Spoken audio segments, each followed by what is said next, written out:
Powerful. Look at that. Look at that thing. The hands of Jesus right there. Powerful. Hey, Avenue Church. Right now, we're going to hop on a call with Carlos Whitaker. And so I'm excited about it because he's an author of Enter Wild, some other great books, Kill the Spider, but he's also a speaker and a hope dealer. And so what we're going to do is we're going to hop on a call. So come join me. So, hey, nice to meet you. Just real quick for our church and our online audience, but tell me a little bit about yourself and your family. Man, I am a middle-aged man living in Nashville, Tennessee with his 3 teenagers and his wife and my dog and my cat and my 5 chickens and all the things that we've got in our little suburban homestead. But yeah, I write books full-time, and then I travel and I talk about the books. And yeah. It looks a little different these days because I'm not on airplanes. I'm on Zoom calls, and I'm doing things like this. But, I'm making the best of it, and just love what I do. Heather, your wife, she gave you the name Hope Dealer, and I love that. What does it look like? What does it look like to be a hope dealer? I think what it looks like to be a hope dealer in 2020, I think it can look a little different in different years, but this year it's all about trying to be a unifier. I think that, when we're in a season where there's going to be very aggressive opinions filled with vitriol. We've got a presidential election. We've got racial injustice happening. We've got a pandemic. I mean, talk about like the perfect storm. I know. I just think being a hope dealer is somebody that, yes, can still have strong, valid opinions on issues, yet you don't cancel relationships based on your opinion on an issue. And I think that's what people are desperate for hope these days. I feel like so many people are losing relationships, losing friends, unfollowing, blocking, and I'm just like, this isn't what we're supposed to be doing this day. And so, I don't think Jesus would have done that. I think Jesus actually went straight past people's point of view to the human. And I think when we can work past our point of view, not to say that Jesus didn't have opinions on the politics of the day, but I feel like he always moved past those things to the person. Yeah. And I think being a hope dealer is moving past our personal opinions to the person to see why and where they're standing.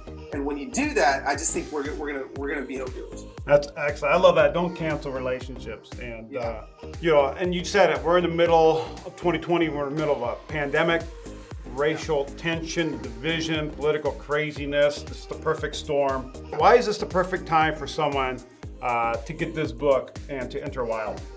I feel like we're in a season where Christians are doing one of two things. They're either aggressively stepping out into all the conflict that we see and being the hands and feet of Jesus, which I feel like we're called to do, or, and this is really with no fault of their own, they're retreating to a place of, you know what? I just am waiting for all this to go away. Once all this goes away, then I'll step back out and I'll kind of softly talk about Jesus again in my faith. And I just don't feel like we've been given the opportunity to do that. Like I feel like we've been mild for far too long.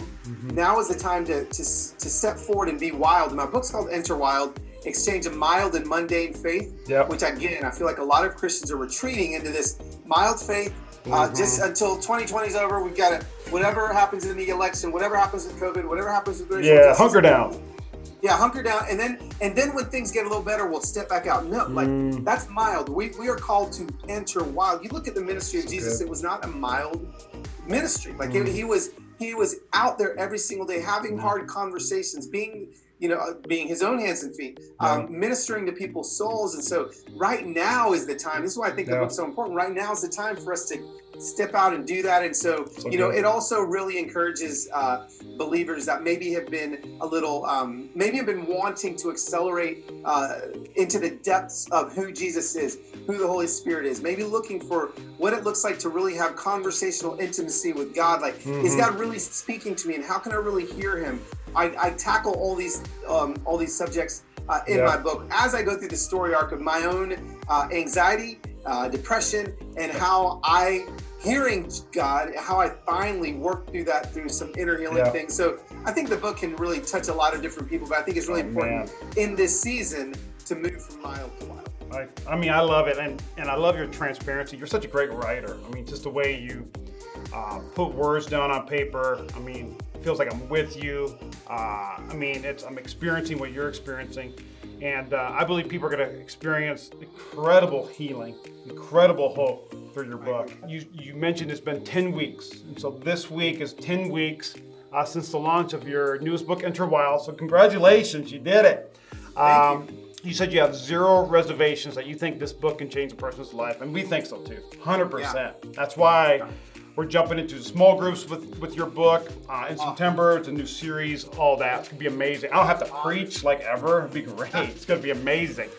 But can you share just a couple of stories that you've heard from your readers? Oh my gosh, yeah. I'll kind of go I'll share 2 stories from 2 different spectrums. I think, one story that I think a lot of believers can relate to is, I've gotten various DMs where people tell me, I've never heard from God, or at least I always hear pastors talk about hearing from God. Like, I don't know what that sounds like. I don't know what that means. Yeah. And these DMs or emails are always so excited because what they're coming to me with is the first time they've heard from God. And I feel like they drop what they're doing and they pick up their phone and they're like, oh my God, Carlos, you told me how to do this in chapter 3. And I thought it was crazy, but I gave it a shot and I did it. And 2 seconds later, I'm asking God for like a sign for my daughter. This was one. I'm asking God for a sign from, just to know that my daughter's okay. We both got butterfly tattoos on our foot the year before she died. And this woman's like freaking out because like the second she prayed that, like literally a monarch butterfly lands on her leg. Wow. And she's just crying and she's going crazy.